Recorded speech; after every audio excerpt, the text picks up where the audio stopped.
یہ میری دادی. تو سائنٹیفکلی یہ بات ثابت ہو گئی کہ بچہ ماں کے شکم میں جو آوازیں مسلسل سنتا رہتا انہیں پہچاننے لگتا ہے. ہاں چہرے نہیں پہچانتا. زمین پر جب آتا تو پیدا ہونے کے بعد جب دوبارہ وہی آوازیں سنتا تو پھر چہرے بھی پہچاننے لگتا ہے کہ جو آوازیں ماں کے شکم میں سنتا چلا آیا یہ میری ماں ہے، یہ میرے والد ہیں، یہ میرا بھائی ہے، یہ میری دادی ہے، یہ میری بہن ہے. تو اب چہرے بھی پہچاننے لگتا ہے. لیکن بچہ اس وقت اگرچہ سب کو پہچاننے لگتا ہے لیکن ایکسپریس نہیں کر پاتا، بول نہیں پاتا کہ امی میں تمہیں پہچانتا ہوں، ابا میں تمہیں پہچانتا ہوں، بول نہیں پاتے. تو یہاں ایک بات یہ معلوم ہے کہ دوران حمل عورت جو کچھ کرتی ہے پیٹ میں پلنے والے بچے پر اس کا اثر ہوتا. آگے بات سمجھ آ؟ آپ دیکھیں یہ صرف غوث اعظم کی بات نہیں ہے کہ آپ کہیں گے وہ ولیوں کے امام تھے تو چلیے ان کے ساتھ یہ خاص طور پر ہو گیا. نہیں، خواجہ بختیار کاکی رحمۃ اللہ علیہ 4 سال کی عمر تھی، والد کا انتقال ہو گیا، یتیم. والدہ نے جا کر مکتب میں داخل کیا، حافظ صاحب کے پاس، مولوی صاحب کے پاس، کہا میرے بیٹے کو قرآن پڑھا دو. استاد نے بسم اللہ پڑھایا، اعوذ باللہ بسم اللہ پڑھایا، سورہ فاتحہ پڑھایا، اس کے بعد سورہ بقرہ شروع کیا، پہلا سورہ. تو جانتے کیا فرمایا خواجہ بختیار کاکی نے؟ 4 سال کی عمر. خواجہ بختیار کاکی فرماتے آپ مجھے سبحان الذی اسریٰ سے پڑھیں. مدرسے کے استاد سے کہتے آپ مجھے سبحان الذی اسریٰ سے پڑھائیے. تو استاد نے کہا بیٹا یہ تو 15واں پارہ ہے، سیدھے 15 سے پڑھو گے، 14 نہیں پڑھو گے. تو آپ نے کہا 15 سے آپ پڑھا دیجئے، 14 میں آپ کو سنا دیتا ہوں. استاد نے حیرت سے کہا 4 سال کی کچی عمر، ماں نے تو کہا بسم اللہ خوانی کرنی ہے اور 14 پارے تجھے یاد نہیں ہے. تیرا استاد کون؟ میں اس سے ملنا چاہتا ہوں، کس مدرسے میں جاتا تھا، میں یہ جاننا چاہتا ہوں. تو خواجہ بختیار کاکی کہتے ہیں کہ آج پہلی بار ہی مدرسے میں آئے، پہلے استاد آپ ہی ہیں زمین پر آنے کا، کسی نے مجھے یاد نہیں کرایا. تو کہا پھر یہ 14 پارے یاد کہاں سے ہوئے؟ تو کہتے جب میں ماں کے شکم میں تھا نا، میری ماں گھر میں جھاڑو لگاتے لگاتے قرآن پڑھتی تھی، میری ماں آٹا گوندتے گوندتے قرآن پڑھتی تھی، میری ماں چاول پکاتے پکاتے قرآن پڑھتی تھی، میری ماں دال چنتے چنتے قرآن پڑھتی تھی، میری ماں کپڑے دھوتے دھوتے قرآن پڑھتی تھی. تو میری ماں گھر کے کام کاج کرتے کرتے قرآن پڑھتی تھی اور شکم میں سن سن کر میں اسے یاد کرتا تھا. تو یہ 14 پارے میں نے زمین پر آ کر یاد نہیں کیے، اپنی ماں کے شکم میں نے یاد کر لیے. یہ میں صرف سمجھانا چاہتا ہوں کہ دوران حمل ایک عورت جو کچھ کرتی ہے پیٹ میں پلنے والے بچے پر اس کا اثر ہوگا. اور آسان کر دوں میں، گاؤں دیہات میں آپ نے دیکھا ہوگا کہ جب چاند گرہن لگتا ہے، سورج گرہن لگتا ہے، تو اس وقت جو گھر میں حاملہ لڑکیاں ہوں، عورتیں ہوں، گاؤں کی بڑی بوڑھیاں ان کو کمرے میں بند کر دیتے ہیں. بتائیے سورج گرہن ہوا ہے، چاند گرہن ہوا ہے، تو کہتے باہر مت آنا، گھر کے کھڑکی دروازے بند، پردے کھینچ دیتے، کہیں کوئی سوراخ ہے، روشنی آ رہی تو اس میں بھی بوری وغیرہ ڈال دیتے، کپڑے ٹھوس دیتے. کیوں؟ کہتے کوکھ میں پلنے والے بچے پر اس کا اثر ہوتا. آپ بتائیے ہزاروں میل کی اونچائی پر چاند اور سورج چمک نہیں رہے ہیں، گرہن لگا ہوا ہے، پھر بھی ماننا ہے کہ کوکھ میں پلنے والے بچے پر چاند اور سورج کے گرہن کا اثر ہوگا.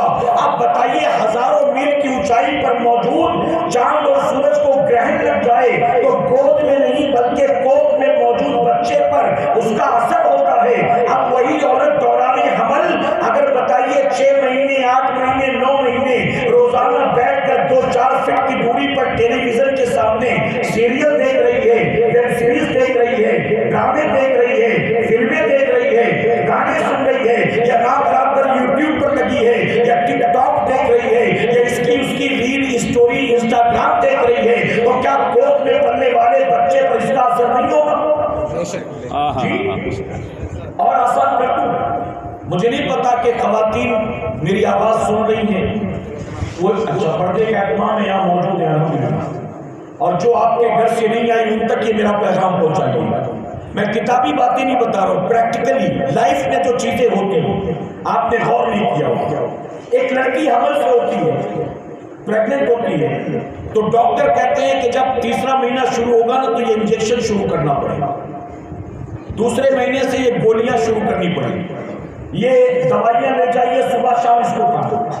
سوال کیا جاتا ہے یہ انجیکشن کس چیز کا ہے؟ تو کہتے ہیں اس سے بچے کی ہڈیاں مضبوط ہوں گی، بچے کے بون مضبوط ہوں گے.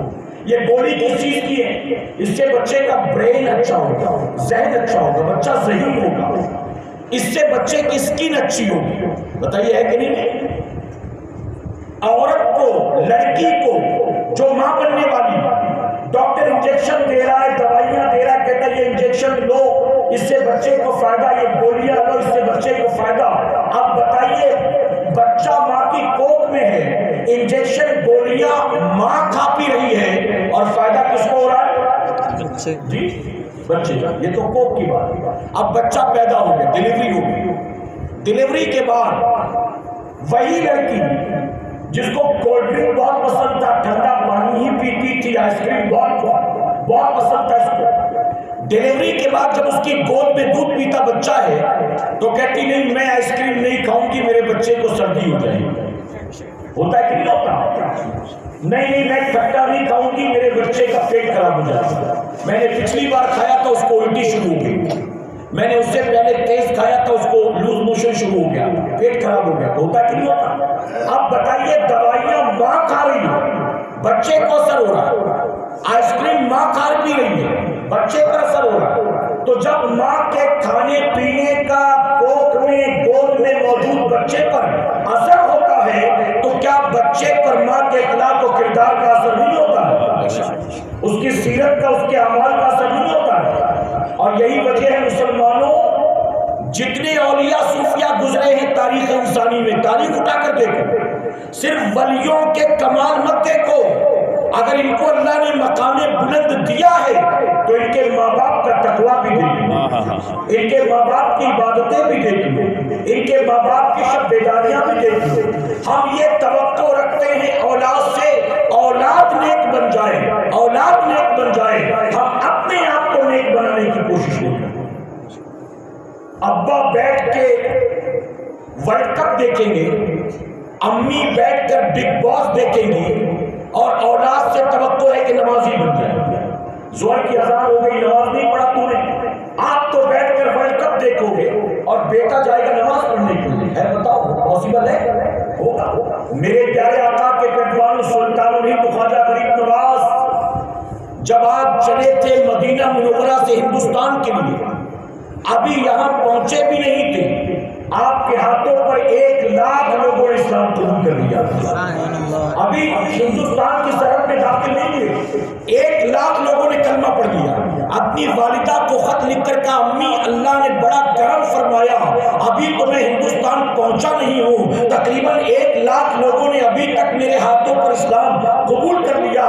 تو ماں نے خط کے جواب میں جانتے ہو کیا لکھا تھا؟ لکھا بیٹا اگر اللہ نے تیری زبان میں وہ تاثیر پیدا کی ہے تو صرف تیرا کمال نہیں ہے، اس میں تیری ماں کا بھی ہاتھ ہے. بیٹا اللہ گواہ ہے، میں نے کبھی بنا وضو کے تجھے دودھ نہیں پلایا.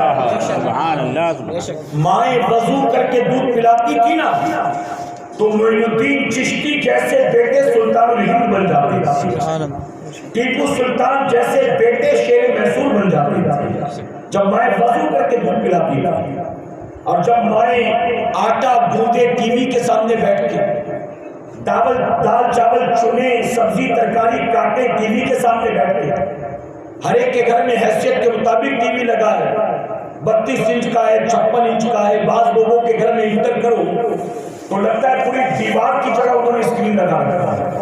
اچھا ہم کبھی کبھی جاتے برا مت مانیے گا، کبھی کسی گھر میں پہنچ جاؤ، ہال میں بڑا سا ٹی وی رکھا ہوا ہے، اور اگر ہم کہیں کہ ذرا مصلی لے آئیے نماز پڑھنی ہے تو مصلی ڈھونڈنے میں ٹائم لگ جائے گا، ٹی وی ڈھونڈنے میں ٹائم نہیں لگے گا.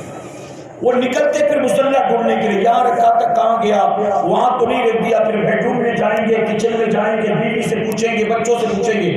جس کو شریعت نے منع کیا اس کو تو سب کے سامنے لگا رکھا ہے، اور جو چیز چاہیے سب کے سامنے وہ تو ملی نہیں، تلاش کرنے اس کو۔ میرے پیارے آقا علیہ الصلوۃ والتسلیم کے پیروانوں، تو سیدنا سرکار غوث اعظم اگر 18 پاروں کے حافظ بن کر پیدا ہوئے ماں کی کوکھ سے، تو یقیناً یہ ماں کا کمال تھا، ماں کا۔ اور اسی لیے تو عرض کرنا چاہوں گا، ویسے بار بار ملاقات نہیں ہوتی ہے، اس لیے میں آپ کو سمجھانا چاہتا ہوں کچھ باتیں، توجہ ہے نا آپ کی؟ جی یہ آگے والی سن رہے، پیچھے آواز آ رہی کہ نہیں میری؟ بات سمجھ میں آ رہی نا میری؟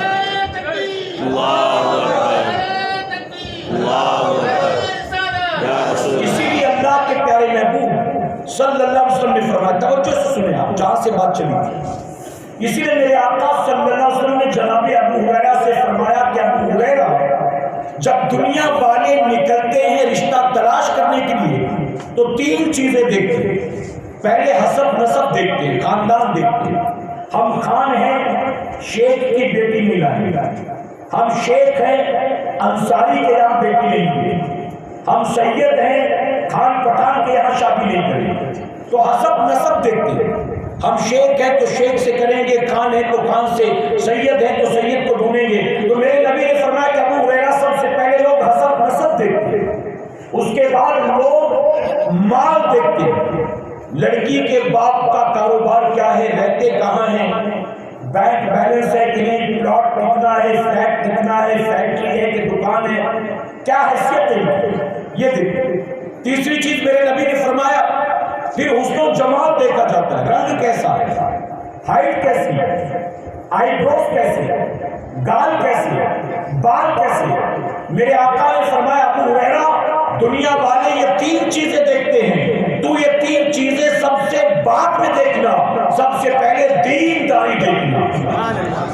بیٹی غریب کی ہے، بیٹی سید کی خان پٹھان کی نہیں، کسی غریب کی شیخ انصاری کی ہے، شاہ کی ہے، چودھری کی ہے، تمہارے نزدیک جس کی کوئی حیثیت نہیں اس کی بیٹی ہے، غریب کی، دیکھنے میں بھی کوئی بہت زیادہ خوبصورت نہیں ہے، لیکن بیٹی دیندار، نماز کی پابند، قرآن کی تلاوت کرتی ہے، شرم و حیا کی بہتر ہے، ماں باپ کی خدمت گزار ہے، 4 لوگوں میں بیٹھنے کا طور طریقہ آتا ہے، ماہ رمضان کے روزے بھی رکھتی ہے، نبی کی سنت پر عمل بھی کرتی ہے۔ تو نبی فرماتے ہیں ابو ہریرہ سب سے پہلے تو دینداری دیکھنا، اور اے سرکار مدینہ کے پیروانوں، مولا کائنات مولا علی کرم اللہ وجہ کریم فرماتے ہیں جس نے مال دیکھ کر شادی کی ایک نہ ایک دن یہ مال ختم ہو جائے گا، جس نے حسن و جمال دیکھ کر شادی کی ایک نہ ایک دن یہ حسن و جمال بھی ختم ہو جائے گا، اور جس نے دینداری دیکھ کر شادی کی اللہ اس میں خوب برکت عطا فرمائے گا۔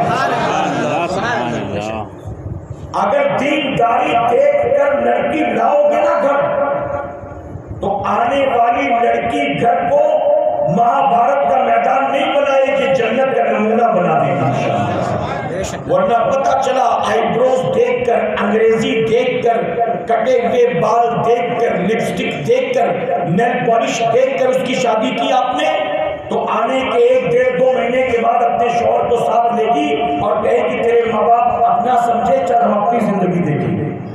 اور پھر ماں باپ کہیں گے ہمارے ساتھ دھوکہ ہو گیا، ہم کو نہیں پتا تھا لڑکی ایسی نکلے گی، ابھی تو 1 مہینہ بھی نہیں وہ ہمارے بیٹے کو ہم سے دور لے کے چلی گئی۔ ہوتا ہے کہ نہیں ہوتا؟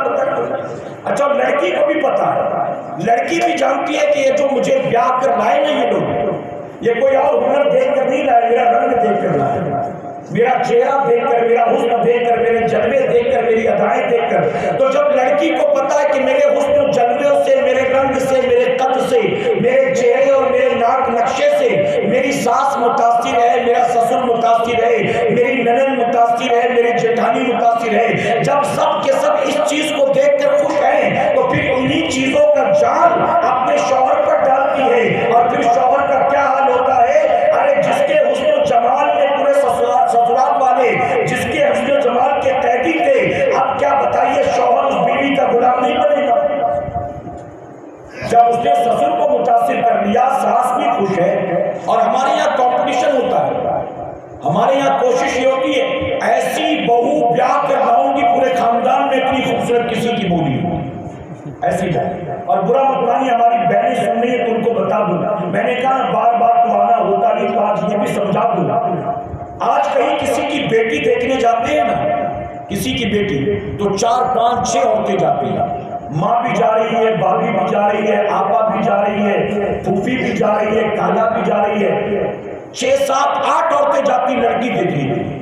اور کوئی آنکھ دیکھے گا، کوئی بال دیکھے گا، کوئی چال دیکھے گا، کوئی رنگ دیکھے گا.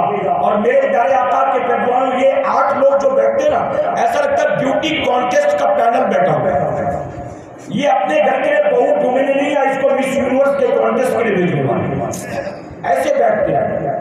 اچھا، اور وقت نہیں لگتا، 2-4 ہزار کی دعوت کھا لیں گے بیٹی والوں کے گھر، اور 2 منٹ میں ریجیکٹ کر دیں. سب کچھ ٹھیک ہے، تھوڑا ہائٹ کم ہے، سب کچھ ٹھیک ہے، تھوڑا ناک چھوٹی ہے.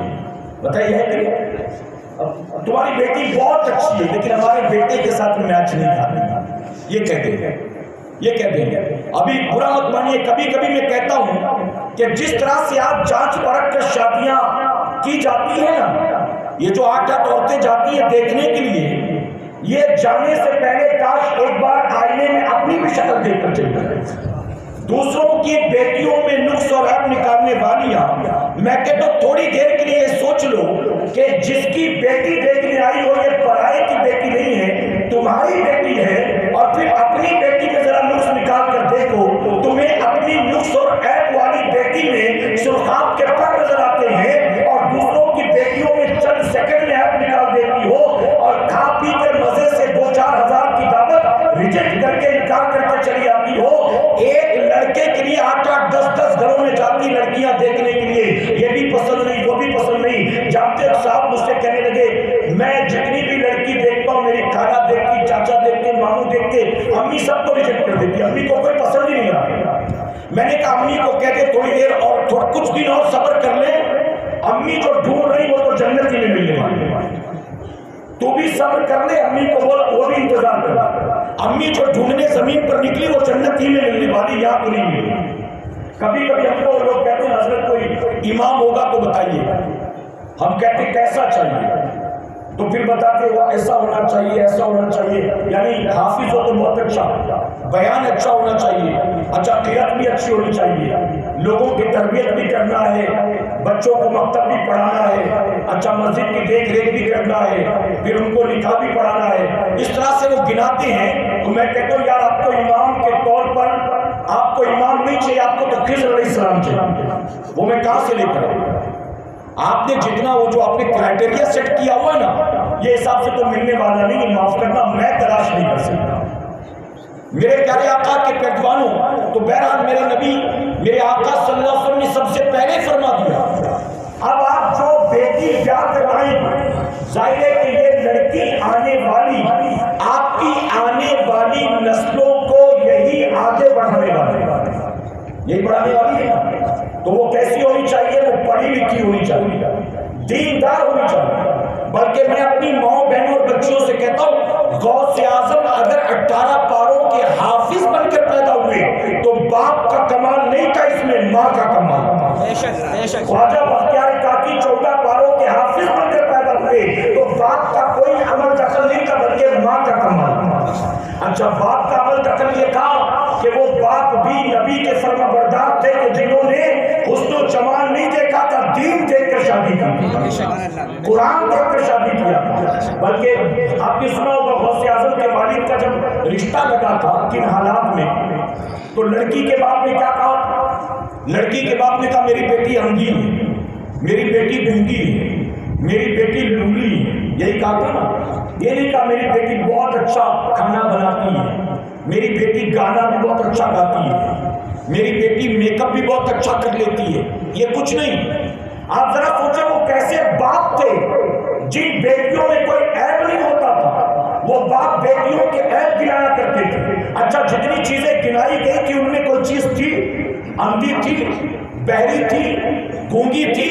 کچھ بھی نہیں تھا. میرے پیارے آقا علیہ السلام و تسلیم کے پیروانوں، اسی لیے صوفیہ فرماتے ہیں اگر باپ دیندار ہوتا ہے تو دین گھر کی دہلیز تک پہنچتا ہے، لیکن اگر ماں دیندار ہوتی ہے تو دین آنے والی نسلوں تک منتقل ہو جاتا ہے. اس لیے دین پہلے دیکھنا کہ انشاءاللہ دین پہلے دیکھنا. آپ دیکھیں ٹیپو سلطان رحمۃ اللہ علیہ انگریزوں سے جنگ ہو رہی تھی.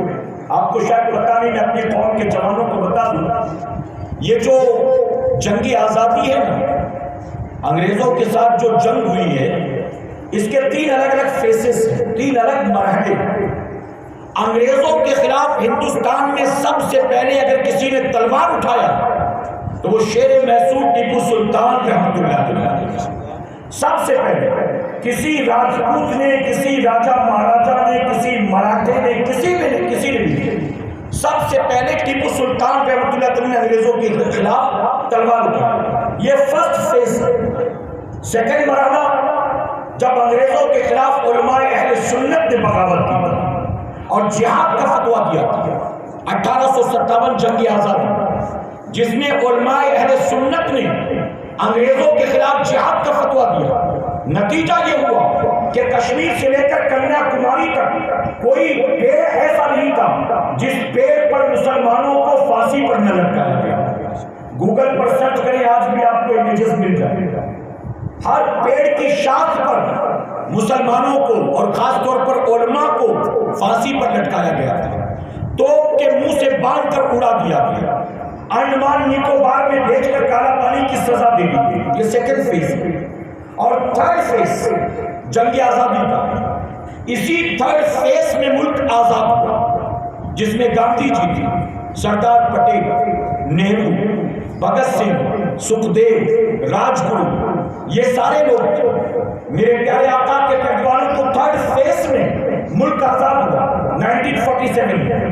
تو جو تیسرے فیز کے لوگ تھے ان کا نام کتابوں میں ملتا ہے، لیکن جنہوں نے شروعات کی تھی، یہ جو آگ بنی ہے، چنگاری کس نے لگایا تھا، اس کا تذکرہ کہیں نہیں ملتا ہے. شیر محسود ٹیپو سلطان رحمۃ اللہ علیہ انگریزوں کے ساتھ جنگ جاری تھی. 1 دن 2 دن 3 دن 4 دن کوئی نتیجہ برابر نہیں ہو رہا تھا. کبھی انگریز غالب آتے تھے، کبھی آپ کی فوج غالب آ جاتی تھی. اس طرح سے جنگ ہوتی رہی. آخرکار ہفتے 10 دن کے بعد آپ نے اپنے رضائی بھائی کو، دودھ شریک بھائی کو انگریزوں کے پاس بھیجا. اپنا آپ نے انہیں قاصد بنا کر بھیجا، اپنا پیغمبر بنا کر بھیجا، میسنجر بنا کر بھیجا کہ جاؤ انگریزوں کے پاس جا کر کہو انگریز کیا چاہتے ہیں، جنگ جاری رکھنا چاہتے ہیں تو ہم بھی پیچھے ہٹنے کو تیار ہیں. لیکن اگر وہ سیز فائر کرنا چاہتے ہیں تو کچھ کنڈیشنز پر ہم جنگ روکنے کے لیے تیار ہیں. ہماری کچھ شرط ہے. بھائی کو بھیجا قاصد بنا کر جاؤ انگریزوں سے بات کرو.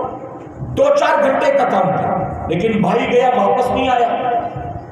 دوسرا دن گزر گیا نہیں آئے، تیسرا دن ہو گیا نہیں آئے، ہفتہ گزر گیا نہیں آئے.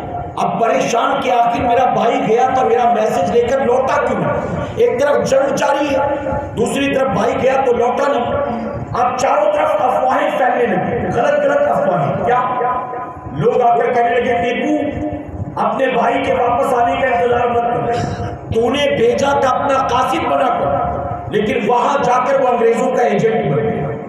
ان کے ہاتھوں بک گئے، تیرا ساتھ چھوڑ دیا، ان کے ساتھ مل گیا، تجھ سے بغاوت کر دی. ہر طرف سے افواہ پھیلنے لگی. جب ٹیپو سلطان سے برداشت نہ ہوا، اپنی والدہ کے پاس آتے، وہ ماں جس نے دودھ پلایا تھا دودھ آتے ہیں، کہتے ماں تجھے اپنے بیٹے کے بارے میں کچھ خبر ملی؟ کہتی کیا خبر؟ کہاں ہے میرا بیٹا؟ کہتے تیرے بیٹے نے میرا ساتھ چھوڑ دیا اور انگریزوں کے ساتھ جا ملا. میں نے بھیجا تھا اپنا پیغام لے کر، اب تک لوٹا نہیں، اور اب خبر آتی ہے کہ وہ انگریزوں کا ایجنٹ بن گیا. ماں نے کہا یہ تم سے کس نے کہا؟ کہتے میرے وزیر کہہ رہے ہیں، مشیر کہہ رہے ہیں، جنگوں کے ماہرین کہہ رہے ہیں، میرے سپاہ سالار اور فوج کے لوگ کہہ رہے ہیں. تو ٹیپو سلطان کی ماں نے کیا کہا؟ انہوں نے کہا کہ بیٹا دنیا جو کہتی ہے نا میرے بیٹے کے بارے میں، وہ باتیں غلط ہو سکتی ہیں لیکن میرا بیٹا غلط نہیں ہو سکتا. تو ٹیپو سلطان نے کہا ماں کس یقین کے ساتھ تو یہ بات کر رہی ہے؟ دنیا کہہ رہی تیرا بیٹا باغی ہو گیا، غدار ہو گیا، میرا ساتھ چھوڑ دیا، انگریزوں کا ایجنٹ بن گیا، تو یہ جو بیٹے کے بارے میں کہتی تیرا بیٹا غلط نہیں ہو سکتا، کس یقین کے ساتھ تو یہ دعویٰ کرتی ہے؟ کیا تیرے اس سے کوئی بات ہوئی تھی؟ تو جانتے ہو کیا جواب دیتی ہے ماں کہتی بیٹا اللہ گواہ ہے، میں نے کبھی تجھے اور تیرے بھائی کو بنا وضو کے دودھ نہیں پلایا تھا، اور مجھے اپنے دودھ پر بھروسہ ہے، میرا دودھ پینے والا بچہ کبھی تیرا غدار نہیں ہو سکتا، میرا دودھ پینے والا بچہ کبھی انگریزوں کا ایجنٹ نہیں بن سکتا۔ آج تو دنیا کے 56-57 ملک یہود و نصارہ کی جوتیاں اٹھا رہے ہیں، اور فلسطین و غزہ کے حالات دیکھ